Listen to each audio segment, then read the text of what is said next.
সমাজের কত মানুষ আছে গো বছরে 2 বার 3 বার হজ উমরা করে, টাকার অভাব নাই, নামের আগে পিছনে গিয়া হাজি লাগানো। কত টাকার মালিক, নামের আগে দিয়া হাজি, অথচ বাড়ির পাশের মানুষটা না খাইয়া ঘুমায়, একবার খাইলে আর একবার খেতে পারে না। একটা বারো হাজি সাহেব খবরটা নিল না, কিন্তু লম্বা তসবিহ লইয়া সুবহানাল্লাহ জপে, বছরটা হইতে 2 বার উমরা মারে।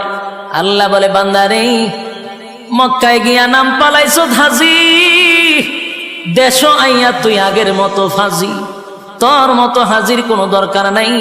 আমার বান্দা না খাইয়া ঘুমায়, এমন হাজি আল্লাহর কাছে তার কোনো যোগ্য গ্রহণযোগ্যতা নাই। ওয়ালাম নাকুনু তুইমুল মিসকিন, যাদের অঢাল সম্পত্তি আছে তারা যেন মিসকিনের পাশে দাঁড়ায়, তারা যেন অসহায়ীদের পাশে দাঁড়ায়। অসহায়ীদের পাশেও যদি না দাঁড়ান, জাহান্নামে যাওয়ার এটা কয় নাম্বার কারণ? আরো জোরে সবাই মিলে 2 নাম্বার কারণ। এবার আসুন জাহান্নামে যাওয়ার 3 নাম্বার কারণ। 3 নাম্বার কারণ, 3 নাম্বার কারণ। এক, জাহান্নামীরা বলবে জান্নাতীরা শুন, জাহান্নামে আসার 3 নাম্বার কারণ হলো ওয়া কুন্না নাখুদু মা'আল খাইদিন,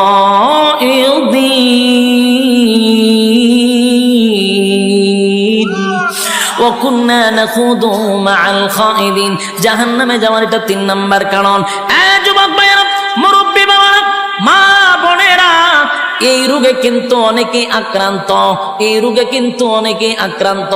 আল্লাহ বলেন ওয়া কুন্না নাখুদু মা'আল খাইদিন, এই রোগে আক্রান্ত কেন আছেন? আল্লাহ বলেন 3 নাম্বার কারণ হলো অনর্থক, বেহুদা, অপ্রয়োজনীয় যারা কথা বলে। জাহান্নামে যাওয়ার এটা কয় নাম্বার কারণ? অনর্থক কথা বলা, অপ্রয়োজনীয় কথা বলা। এরকম স্বভাবের লোক আসেনি? হুদুদি কথা কয় আসেনি? 5 ওয়াক্ত নামাজ মসজিদে পড়ে কিন্তু অনর্থক কথা কয়। তসবিহ একটা তো নইয়া সুবহানাল্লাহ আছে, সুবহানাল্লাহ সুবহানাল্লাহ সুবহানাল্লাহ। গ্রামের কেনা কি করে? সব সুবহানাল্লাহর ভিতরে খবর লয়। সুবহানাল্লাহ সুবহানাল্লাহ, একটা সাদে চিনি ছাড়া সুবহানাল্লাহ সুবহানাল্লাহ, টিভিটা ছাড় সুবহানাল্লাহ সুবহানাল্লাহ, দেশের খবর কিতাব সুবহানাল্লাহ সুবহানাল্লাহ, আগুন লেগে ঘুরে গেছে সুবহানাল্লাহ, কয়জন মরছে সুবহানাল্লাহ সুবহানাল্লাহ, এর লাম কিতাব, দেশের বাড়ি কোন সুবহানাল্লাহ সুবহানাল্লাহ। এই যা আছে টিভি দেখতেছে, ওই খবর চলতে জিতা হইতাছে সুবহানাল্লাহ সুবহানাল্লাহ পড়তেছে। আবার খুব আমলি মসজিদে খালি বাড়িছে সুবহানাল্লাহ সুবহানাল্লাহ। এবারে জিগা তোর দোকানে বেচা কিনা হয়নি সুবহানাল্লাহ। আমি যে তোর খরচা দিছিলাম টাকা দিছত নি সুবহানাল্লাহ, আর দিবে কইতে তোর দোকানে বেচা কিনা নাই সুবহানাল্লাহ সুবহানাল্লাহ। মাইয়াটাতে বিয়া দিতে সুখে আসেনি সুবহানাল্লাহ সুবহানাল্লাহ কয়া 100। ওই তসবির মাথাতে একটা জঞ্জনি থাকে, এটা আমাদের সুমা দেয় 100। এটাতে বোঝা দেন খতম বসকাইছে, কিতাব বসকাইছে খতম। কিন্তু এই যে সুবহানাল্লাহর ভিতরে কাম কো কাম, দিনের কাম রাতের কাম হগল খাম ঢুকাই দিচ্ছে সুবহানাল্লাহর ভিতরে। এই 100 কোটি গুর্তি দিতে গিয়া কাম কো কাম আছে 70টা। বাস্তব না বাস্তব? এটারে কয় অনর্থক, বেহুদা, অপ্রয়োজনীয় কথা। কথা কই না দিক, বেহুদা কথা বলে। দোকান থেকে সদাই করে বাড়ি যাবে, সুবহানাল্লাহ পড়তে পড়তে যাও, অসুবিধা নাই। সূরা ইখলাস পড়তে পড়তে যাও, অসুবিধা নাই। কিন্তু অনর্থক আরেকজনের সাথে কথা বলে, ফাও কথা কইতে হইতে বাড়ি যা। আর মহিলারা যদি 5-6 জন এক জায়গায় হইতে পারে, এটা তার মারাত্মক কথা। মহিলারা যদি 5 জন এক জায়গাতে হয়, তো কক কক কক কক করে আসতে লাগে গরম। আর যদি গরম নাও করে, এদিন আর আপনার পত্রিকা পড়ার কোনো দরকার নাই। সব নিউজ এই 5 জন মহিলা যদি এক জায়গাতে হয়, এলাকার ভিত্তিতে কার গরো কি হইতেছে সব আপনার ডিটেলস আপনাকে শোনাই দিতে পারবে। সব এর কাছে খবর আছে। এই যে বেহুদা কথা 5 জন মহিলা বইয়া কয় জাহান্নামে যাবে, এটা কয় নাম্বার কারণ? 3 নাম্বার কারণ। কিন্তু এই মহিলারা জানেই না। হ্যাঁ, বাস্তব না বাস্তব? ওই আমরার সাথে মাঝে মধ্যে এরকম করে, সারা দেশ সফর করিয়া মাঝে মধ্যে অনেক সময় গিয়া ক্লান্ত শরীর নিয়া রুমে গিয়া বসায়। গেছি তো একটু রেস্ট নিতাম, একটু ভাল লাগতেছে। আর 10 জন লোক ঠেলাতে ঢুকবো, ঢুকছে সেটা আচ্ছা মুসাফা করতেছ, যাইয়া না বইয়া থাকবো, বইয়া হুজুর আমার বাড়ি কো? কিন্তু জানে আমার বাড়ি কোন না। আচ্ছা আমি যেখানে আইছি আপনারা জানেন না আমার বাড়ি কই? সবাই অভিগঞ্জের বক্তা, কিন্তু হে হুদহুদি আমার জিজ্ঞাসা আপনার বাড়ি কৌ, মানে আপনি আরে কইতেন যে আমার বাড়ি হবিগঞ্জ। এই সময় খুব বিরক্ত লাগে কথা কইতে, তো বিরক্ত ছুটে কই ভাই আমার বাড়ি হবিগঞ্জ। ও আচ্ছা আচ্ছা আচ্ছা আচ্ছা, আপনার নামটা জানে কি? এটা কিন্তু সব বেহুদা কথা। আমার নাম বালা করে জানে, কিন্তু আমার মুখ দিয়ে হে উনতো। তো বিরক্তর ছুটে কইলাম যে ভাই হ আমার নাম ইদু। ও তা আপনি লেখাপড়া কোন করছেন? মানে শুরু যে ইন্টারভিউ আমার, এখন যখন আপনি একটার পর একটা প্রশ্ন করতেই আছে, আপনি যখন আর উত্তর দেন না, তখন হ্যাঁ কি করে আস্তে করে বাইরে জায়গা বাইরিয়া মোবাইলটা হাত না ফেসবুকে লে অমুক বক্তার সাথে গেছিলাম দেখা করতাম, মারাত্মক অহংকার কথা লিখে যখন ছাড়ে। এর মতো কিছু আবাল আছে, ইডি কমেন্টে ঠিক, আর একটা ঠিক দিকে এটা নিচে তাহলে ঠিক। এই যে ঠিক ঠিক শুরু হইল, বক্তায় আধা ঘন্টার ভিতরে অহংকারী হিসেবে সারা বাংলাদেশের স্বীকৃতি পাইছে। শেষ অপরাধ কিতা হের লগে অনর্থক কথা কইছি না, এই অপরাধে সারা বাংলাদেশ অহংকারী বক্তা। কিন্তু এই মৌলা এই মৌলবি জানে না, এই পাবলিক জানে না, অনর্থক অকারণে কথা বলা জাহান্নামে যাওয়ার 3 নম্বর কারণ। উনি ওয়াজ করতেন কই? এরকম ঘটনা বাস্তব না বাস্তব? হুদুদি কথা বলে, এর খাজ হইল অনর্থক কথা বলা। 3 নম্বর কারণ হলো ওয়াকুন্না নাখুদু মা'আল খাইদিন।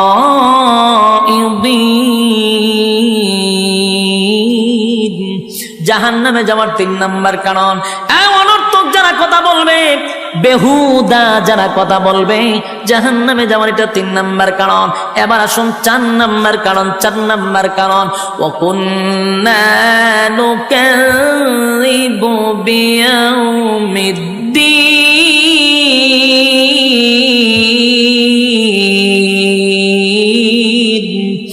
ওয়াকুন্না নুকাযযিবু বিয়াউমিদ্দিন 4 নম্বর, যারা পরকালের উপরে বিশ্বাস করে না।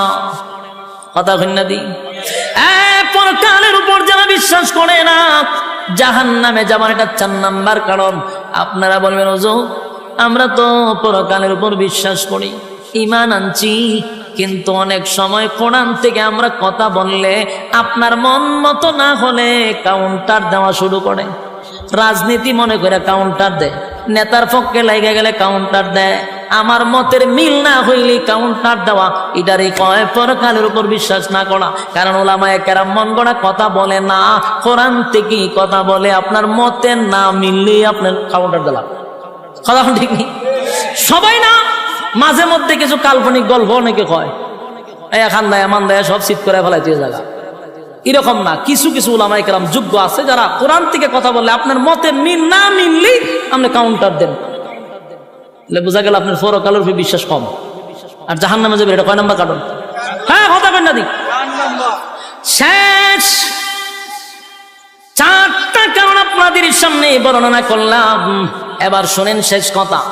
1ম নম্বর কারণ হলো আল্লাহ বলেন যদি কেউ জান্নাতে যেতে চায়, সবাই চাহিদা হলো জান্নাত। সুদ করেও চায় জান্নাত, ঘুষ করেও চায় জান্নাত, বেনামাজিও চায় জান্নাত গো। সবাই তো জান্নাত চায়, জান্নাত কিন্তু মামুর বাড়ি না।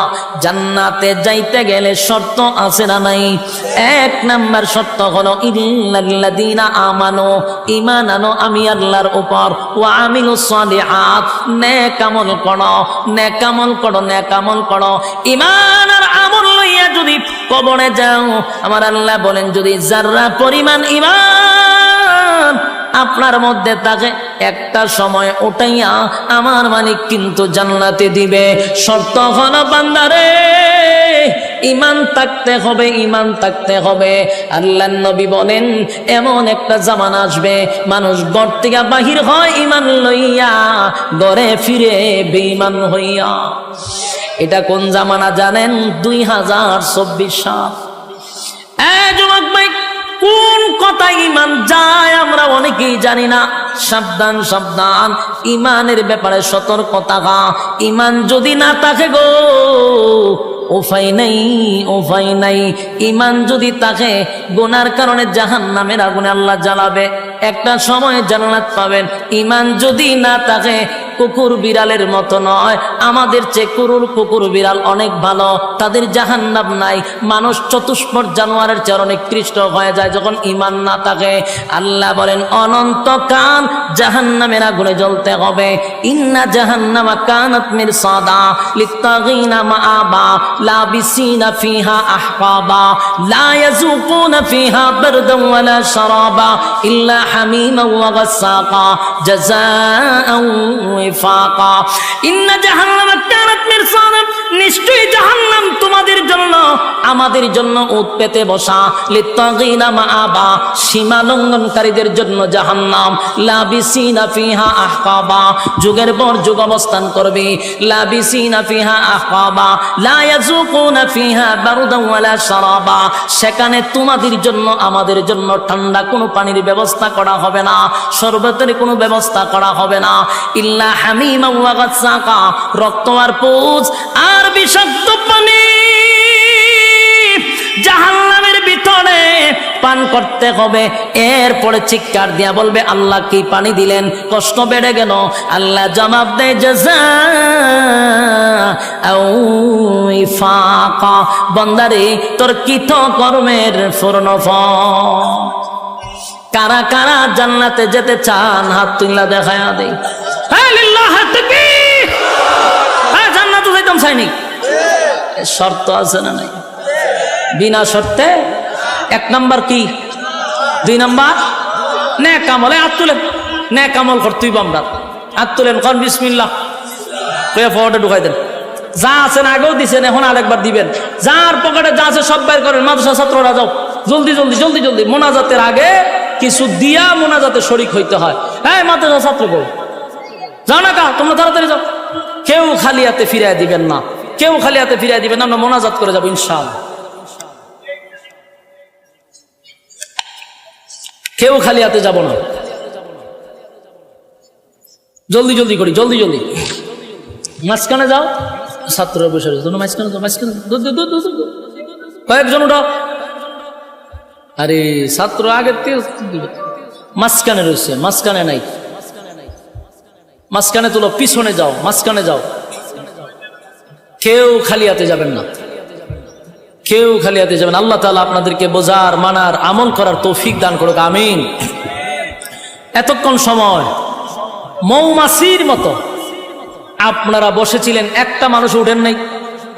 আপনাদের এই বসা আল্লাহ যেন নাজাতের উসিলা করে দেয়, এবং প্রতিটা কথা বলনেওয়ালা শুননেওয়ালা উভয়কে সহি আমল করার তৌফিক দান করে, সকলে বলে আমিন। দুরূদ শরীফ পড়েন। আল্লাহুম্মা সাল্লি আলা মুহাম্মাদিন ওয়া আলা আলি মুহাম্মাদ কামা সাল্লাইতা আলা ইব্রাহিম ওয়া আলা আলি ইব্রাহিম ইন্নাকা হামিদুম মাজিদ। আল্লাহুম্মা সাল্লি আলা মুহাম্মাদিন ওয়া আলা আলি মুহাম্মাদ কামা সাল্লাইতা আলা ইব্রাহিম ইন্নাকা হামিদুম মাজিদ। সবাই আমরা দোয়া শরীক হই, বিশেষ করে মাদ্রাসার যত জরুরত আছে আল্লাহ যেন গায়বী খাজানাত থেকে ফুটা করে দেয়। আল্লাহুম্মা রাব্বানা যালামনা আনফুসানা ওয়া ইন লাম তাগফির লানা ওয়া তারহামনা লানাকুনান্না মিনাল খাসিরিন। ربنا لا تزغ قلوبنا بعد إذ هديتنا وهب لنا من لدنك رحمة إنك أنت الوهاب. اللهم بارك لنا في رجب وشعبان وبلغنا رمضان. إن صلاتي ونسكي ومحياي ومماتي لله رب العالمين. يا أرحم الراحمين يا أرحم الراحمين يا حي يا قيوم يا حي يا قيوم يا حي يا قيوم الله رب العالمين. আপনার কুদরতি নজর দিয়া তাকান, আপনার মহব্বতের বান্দারা আরামের ঘুম হারাম করে নরমাল বিছানার মধ্যে ঘন্টার পর ঘন্টা বসে আছে। দুনিয়ার কোনো লোভ লালসা নিয়ে এখানে বসে নাই, আপনাকে খুশি করার উদ্দেশ্যে বসছে। আল্লাহ কত সাদা সাদা দাড়িওয়ালা মুরব্বীরা হাত বাড়াইছে, কত ছোট ছোট মাসুম বাচ্চারা হাত বাড়াইছে, আল্লাহ নৌজওয়ান আমার বায়ারা হাত বাড়াইছে, পর্দার আড়ালে আমার মা বোনেরা হাত বাড়াইছে।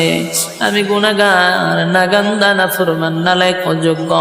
আল্লাহ আপনার দরবারে দুইটা হাত বাড়াইছি, মেহেরবানি করে গো জীবনের সগীরা কবিরা, ইচ্ছা অনিচ্ছা, দেখাইয়া না দেখাইয়া, অঙ্গ পতঙ্গর দ্বারায় যত গুনাহ করছি, মেহেরবানি করে জিন্দেগির গুনাহ মাফ করে দেন।